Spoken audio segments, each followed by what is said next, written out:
이재명에 대한 피고의 신문, 선거법 위반 관련해서 피고의 신문이 있었습니다. 어제 있었는데 이재명은 김문기에 대해서 골프도 치고 낚시도 했지만 그러나 김문기에 대해서는 기억하지 못하겠다. 분명히 골프도 치고 낚시도 한 것은 팩트 맞다. 그런데 김문기 씨는 하이직이어서 세세한 대화 내용은 다 기억하지 못한다. 이런 아주 모순되는 발언을 했습니다. 그래서 이걸 보면 이재명이 지금 자신의 선택적으로 기억을 상실했다가 또 기억을 하고 있다. 뭐 이런 이야기를 하고 있습니다. 이걸 어저께 쭉 보니까 이재명의 선거법 위반은 빼도 박도 못하는 상황이 됐다. 그래서 사실상 실토했다고 보는 겁니다. 어제 피고의 신문에서 김문기 관련돼서는 신문을 하고 9월 20날 원래 최후 진술하고 구형하고 되는데 이날 오전에 백현동에 관련해서 과거에 박근혜 정부 때 국토부에서 그래서 백현동 관련해서 용도 변경을 협박을 했기 때문에 그래서 4단계 변경을 했다 하는 건데 그날 오전에 백현동 관련해서 피고의 신문 이재명에 대한 피고의 신문을 하고 오후에 최후 진술과 구형을 할 것으로 전해졌습니다. 9월 20날 최후 진술 구형을 하고 되면 10월 말경에 한 달 후쯤에는 1심 선고 나오니까 그래서 이재명의 10월 말 전에 10월 20일 전후로 해서 이재명의 선거법 관련해서 선고가 나올 걸로 보입니다. 법조계에서는 이재명의 선고가 최소 300만에서 700만원까지 이렇게 보고 있습니다. 서정욱 변호사는 700만원, 주진우 지금 의원 지난번에 법률비서관을 했던 주진우 300만원 정도 내다봤다고 합니다. 그러니까 지금 법조계에서는 적어도 300만원에서 700만원이 나올 것이 맞다. 그러니까 지금까지 드러난 바에 따르면 이재명의 빼도 박도 못하기 때문에 이거는 모든 국민이 다 공유하고 알고 있기 때문에 그래서 아무리 봐주려고 해도 봐줄 수 없다는 겁니다. 거기다가 선거법 관련해서 지금 주심과 옆에 있는 부심, 하긴 판사 그리고 주심에 있는 박명 판사 전부 다 10년 차가 넘는 변호사 생활을 했기 때문에 그래서 이들이 여기에 대해서 자기 이름, 자기 명예를 지키기 위해서라도 세 사람이 합의를 봐야 됩니다. 합의가 안 될 때는 투표를 해야 되고 그래서 여기가 나오는 건 적어도 100만원 이상은 분명히 나올 것이다. 이런 예측이 나오고 있습니다. 서정욱 변호사는 여기에 대해서 700만원이 나올 것이다 이렇게 했는데 지금 여기 보면 김문기 사건만 하더라도 이재명이 김문기를 몰랐다 하는 것 거짓말에 당한 10여 가지 나오고 있습니다. 김문기가 몰랐다 하는 것을 거짓말이라고 하는 것. 서정욱 변호사의 이야기를 한번 들어보면 이렇습니다. 첫째, 핸드폰에 이재명 번호가 입력되어 있습니다. 그러니까 여기 김문기 씨의 휴대전화에 이재명의 번호가 입력되어 있는데 이재명 시장이 입력된 게 아니라 이재명이 변호사 할 때부터 입력되어 있습니다. 그러니까 오래전에 이재명 변호사 할 때부터 알고 있었다. 리모델링 사업 등등 관련해서 이재명의 그 시민단체 할 때부터 알고 있었다는 겁니다. 두 번째, 이재명의 생일 거기에 보니까 일정에 이재명의 생일이 딱 나와 있다. 그러니까 김문기 씨의 일정에는 이재명의 생일이 나와 있다. 그 생일을 알 정도면 두 사람이 다 안다는 겁니다. 일방적으로 아는 게 아니라 챙겨주고 있다는 거고 그리고 9차 신문 때는 김문기 아들이 증언해서 수차례 아버지하고 이재명 시장하고 통화한 걸 들었다. 그러니까 지난번에도 법정에서 증언을 했는데 식사하다가 갑자기 아버지가 전화를 받아서 안방으로 들어가더라. 그래서 나올 때 누군가 물어봤더니 시장님이 지나왔더라. 이 증언을 했습니다. 그러니까 이재명이 전화를 했으면 김문기를 모를 리가 없다는 겁니다. 다 지금까지 보면은 이재명이 거짓말을 하고 있다는 것을 본인 스스로가 지금 입증하고 있다는 걸 알 수 있습니다. 네 번째는 지금 2010년도에 리모델링 하는 이런 사업 현장의 설명회 그때에서 청에 함께 갔다고 합니다. 이재명과 그리고 그 당시에 김문기 씨가 함께 리모델링 관련해서 구청에 함께 갔다. 다섯 번째, 대장동의 대면보고, 대장동 사업과 관련해서 대면보고 했다고 정민용 변호사, 이 정민용 변호사는 성남도시개발공사에 있었던 인물입니다. 정민용 변호사가 직접 대면 보고를 했다. 이렇게 증언을 했습니다. 그리고 호주와 뉴질랜드 출장을 함께 간 게 이게 6번째. 그러니까 빼도 박도 못한다는 겁니다. 그리고 7번째는 함께 가가지고 골프를 쳤다. 낚시도 했다. 그래서 골프를 칠 때 카트를 직접 캐디가 없으니까 김문기 씨가 운전을 했고 그 당시에 일본인 형사도 했다. 골프를 치는데 에러가 많이 나가지고 그래서 스미마셍 이렇게 하면서 우리도 일본입니다. 니혼진 데스 뭐 이런 이야기를 했다고 해서 그래서 그 이야기가 검사도 물어봤는데 이재명은 그때 세세한 이야기를 기억하지 못하고 있다. 그런데 유동규도 알고 있고 다 알고 있는데 그래서 이재명이 거짓말하고 있다는 것을 볼 수 있는 때문이고 여덟 번째는 그 당시에 요트를 빌려가지고 일행에 빠져나와가지고 요트를 빌려가지고 요트 빌리는 대금 250만 원을 유동규 씨가 내고 그래서 이재명과 김문기 그리고 이재명이 수행했어요. 이 세 사람이 요트를 탔다고 합니다. 이 세 사람이 요트를 타면은 모를 리가 없다는 겁니다. 요트를 타고 골프를 치는 이게 모를 수 있나? 이 거짓말하고 있다는 겁니다. 그리고 9번째 각종 사진에 나타나가지고 나무를 배경으로 쭉 손을 뻗쳐가지고 찍은 사진이라든지 식당 앞에서 보고 있는 사진 그리고 2015년도에 대장동 개발 관련해서 김문기에게 일을 잘한다 해서 표창장을 줬다고 합니다. 이런 걸 보면 지금 한 10가지 정도 서정욱 변호사가 쭉 파악한 겁니다.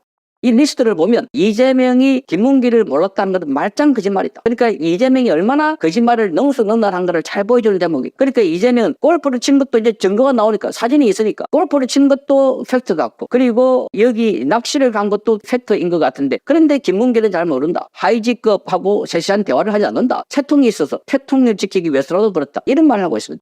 정말 피해자에게 김문기 씨에게 3차 가해를 하고 있는 것 아닐까 이렇게 보는데 이런 걸 기준으로 볼 때 지금 이재명에 대한 선거법은 이제 10월 말쯤에 선고되는데 1심에서 300만 원에서 한 700만 원 정도 나올 것 같아요. 그러니까 여기에 지금 한성진 부장판사가 국제인권법 연구입니다. 그런데 이 한성진 부장판사는 국제인권법 연구의 소속이라도 거기에 이념 성향이 크게 강한 사람이 아니라고 알려져 있습니다. 그런데 지금은 추세가 한 사람이 하는 게 아니라 주심, 부심, 옆에 있는 또 부장 세 사람이 하는 겁니다. 저 사람이 합의를 못 볼 경우에는 서로 금액을 써내가지고 그래서 한 사람은 뭐 100만 원 있다, 한 사람은 700만 원 있다, 한 사람은 300만 원 있다 이렇게 하면 그 평균을 써내기 때문에 그래서 벌금이 100만 원이 이하 되면은 배지를 유지하는데 100만 원이 넘어버리면 배지를 유지할 수 없다는 겁니다. 그러니까 이 선거법은 1심, 2심에서는 사실을 다루기 때문에 사실상 대법원에 가면은 이게 뭐 수가 말하자면은 100만 원 나오는데 70만 원 줄어든다든지 이런 일이 없다는 겁니다. 그게 법리적으로 맞나 안 맞나 요것만 파악하기 때문에 그래서 대부분 2심에서 사실상 끝이다 이렇게 보는 겁니다. 그래서 1심에서 10월달에 끝나면 이제 거의 대부분 다 신문을 다 마쳤기 때문에 관련된 자들의 증언 그들고 신문을 다 마쳤기 때문에 그래서 나머지 3개월 안에 2심이 끝난다는 겁니다. 오늘 이재명 민주당 대표가 문재인 전 대통령을 예방한다고 합니다. 뭐 검찰 수사에 공동 대응하자 뭐 이런 거 아니겠나 뭐 싶은 생각이 있는데 이재명 대표는 10월 위기 그러니까 위증교사와 선거법 재판에 대한 1심 선고를 앞두고 있죠. 그다음에 문재인 전 대통령은 검찰에 의해서 피의자로 적시돼서 현재 수사를 받고 있는 중이죠. 그러다 보니까 위기라는 측면에서 동병상련인 것 같다 이렇게 얘기를 할 수 있고 아마 그러니까 그냥 뭐 이재명 대표가 이제 뭐 검찰에 대해서 이런저런 비난을 쏟아내고 그에 대해서 뭐 문재인 전 대통령이 뭐 맞장구를 치거나 뭐 아니면 뭐 그냥 발표 자체는 뭐 경청했다 뭐 이런 정도로 하지 않을까 싶은 예상이 듭니다. 자, 그런데 어제는 우원식 국회의장이 또 문재인 전 대통령을 만났습니다. 그래서 만난 결과를 본인 SNS에 올렸는데 이렇게 되어 있습니다.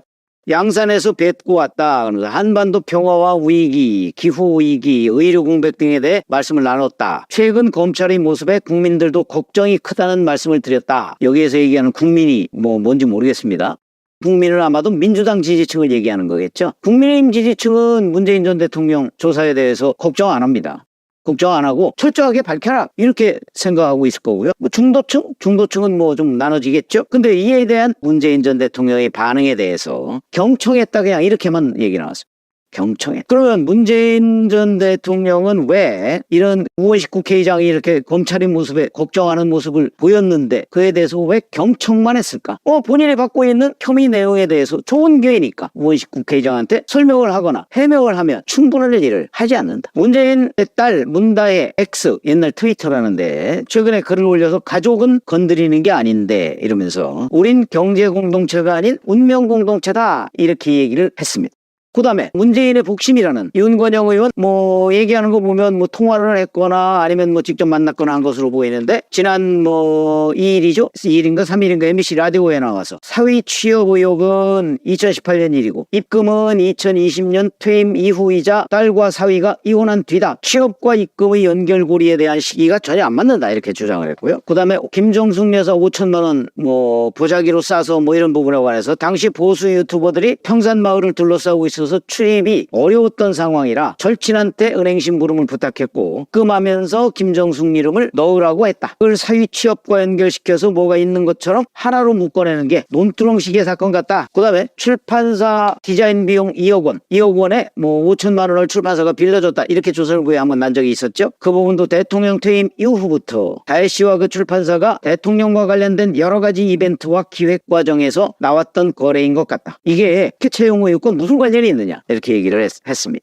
아마 이거 문재인 전 대통령과 만나거나 통화해서 나온 입장으로 보입니다.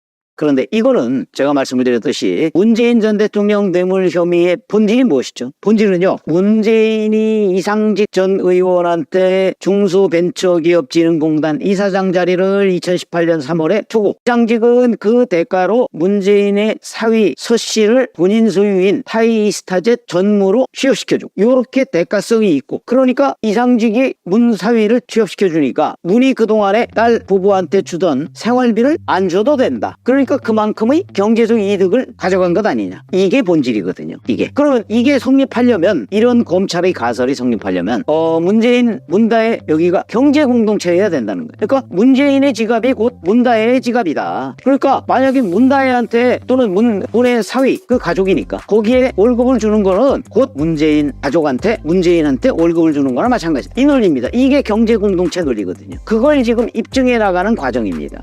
검찰의 수사는 뭐 입증이 끝까지 될지 안 될지는 아직 뭐 지금 언론에 보도되는 내용만 가지고서는 단정하기 어렵습니다. 나중에 그게 안 돼서 이제 뭐 제3자 뇌물죄로 처벌을 하게 될 가능성도 없지 않죠. 근데 제3자 뇌물죄는 또 청탁을 밝혀내야 됩니다. 그러니까 이게 그렇게 뭐 간단한 수사는 아니다, 이렇게 얘기를 할 수가 있는데, 본질은 문재인 문다혜가 경제공동체냐 아니냐, 이 부분을 만약에 문재인 전 대통령이 해명을 했다, 우리는 같은 우주머리가 아니다, 그리고 독립생계다, 그렇게 된다면, 그리고 그런 증거를 뭘 하나 내놓는다면, 그렇다면 문재인 전 대통령은 뇌물 혐의에서 완전히 벗어날 수가 있다. 그런 건 아닌가요? 아니, 그렇고 또 예를 들어서 본인이 이상직한테 중진궁이사장을, 이제 이사장 자리를 배려한 것도 사실 어떠한 절차에 의해서 이루어진 것이다, 그게 뭐 특혜성이 아니다, 만약에 이런 것들이 뭔가 증거로 있다면, 그렇다면 또 이 뇌물죄 혐의도 벗을 수 있어. 근데 그런 거 얘기를 안 합니다. 거기다가 김정숙 5천만 원, 이게 어디서 나온 돈이다, 그리고 이게 생활비인지 아닌지, 아니면 생활비를 뭐 보태준 것이 뭐 예를 들어서 뭐 2018년 뭐 2017년 언제 뭐 이렇게 해서 한동안 정도다, 그리고 그거 세금 냈다, 예를 들어서. 왜냐면 5천만 원까지는 증여세 면세지만 5천만 원이 넘으면 증여세를 내야 되거든요. 세금 냈다, 이렇게 되면 또 깔끔하게 증여구나, 증여면 뭐 별 문제. 생활비를 고정적으로 보태줬을 때 이게 경제공동체 논리가 성립하는 거거든요. 그렇지 않고 그냥 한두 번 정도 뭐 용돈이나 뭘로 주었을 때 그걸 경제공동체라고 하기 어렵습니다. 이런 거는 문재인 전 대통령이 잘 알 테니까, 그럼 그걸 해명을 하면, 그걸 우원식 국회의장한테 해명을 해서 우원식 국회의장이 뭐 나와서 얘기하도록 한다든가, 아니면 윤건영 의원한테 얘기를 해서 윤건영 의원이 설명을 하도록 한다든가, 나는 딸과 경제공동체가 아니다, 아니면 뭐 그런 증거를 낸다든가, 그러면 깔끔하게 해소될 텐데 그런 얘기가 없어요. 김정숙 여사 5천만 원에 대해서도 그게 왜 5천만 원을 송금할 수밖에 없었느냐에 대해서만 계속 윤건영 의원한테 얘기한 걸로 보입니다. 그 5천만 원이 뭐다? 생활비가 아니다. 생활비가 아니라면 그러면 뭐 문제 될 게 없는 거. 그럼 경제공동체가 아니라는 얘기가 되는 거니까. 그렇게 해명하면 본인의 뇌물 혐의를 거슬 수 있는데 그런 말이 없다. 물론 뭐 나중에 검찰이 불러서 조사를 하면 그때 이제 뭐 본인이 이 부분을 어떤 식으로든 해명을 해야 되겠죠. 뭐 거기서 해명을 하기 위해서 지금 뭐 그냥 덮어두고 있는 거다, 뭐 이렇게 우리가 이해할 수도 있지만, 지금 당장이라도 본인에 대해서 여러 가지 혐의를 거슬 수 있는 기회가 이렇게 많이 있지 않습니까? 그러면 본질적인 부분을 해명을 하면 되는 거예요. 근데 해명을 지금 못하고 있고, 우원식, 윤건영 다 이렇게 되면 결국 말 못할 사연이 있는 것 아니냐? 그 사연이 뭐냐? 그게 결국은 뇌물죄 아니냐? 국민들은 이렇게 생각할 가능성이 있다는 거죠. 적어도 중립적인 상황에 처한 국민이라면 객관적으로 보면 본인이 그냥 해명하면, 예를 들어서 정말 사실관계가 문재인, 문다혜가 경제공동체가 아니다, 독립생계다 라는 거를 입증할 수 있는 방법은 여러 가지가 있을 겁니다. 통장을 다 공개할 수는 없는 거지만, 본인의 통장, 부인의 통장, 여기에서 문다혜한테 2018년 3월, 그러니까 7월이 이제 사위가 타이스타에 취업했을 때죠. 그 전에 지금 검찰이 다 들여다봤을 테니까. 문다혜한테 생활비를 지원해 준 게 없다. 그거는 나중에 검찰에 가면 통장을 내겠다. 그 다음에 2020년 4월에 이제 문재인 전 사위가 타이스타트에 대해서 퇴임을 하죠. 그 이후에 딸한테 지원한 게 몇 번, 한 번, 두 번, 그거밖에 없다. 정기적으로 지원하지 않았기 때문에 이건 경제공동체가 아니다, 얘기할 수 있거든. 그러면 이제 다른 사람들이 그거 한번 보자, 이렇게. 그거를 공개할 의무야 없죠. 그거는 나중에 이제 법정에 가든지 검찰하고 따지면 되는 거죠. 그때는 검찰이 다 들여다봤을 테니까. 문재인, 김정숙 계좌를 들여다봤을 테니까 계좌 추적하고 있는 거 아닙니까? 그러나 적어도 말로 그런 해명을 충분히 해서 뇌물 혐의를 벗어날 수 있는데 왜 그렇게 하지 않을까? 그런 부분이 궁금해지는 대목이에요. 그러면 그걸 결국은 혐의 자체를 부인하지 못하는 것 아닌가? 이런 생각을 하게 됩니다. 지금 아직 검찰이 부르지 않았기 때문에 본인이 이런저런 얘기를 하지 않은 상태인지는 모르겠으나 적어도 본인이 지금 만나서 해명하고 싶은 거 아닙니까?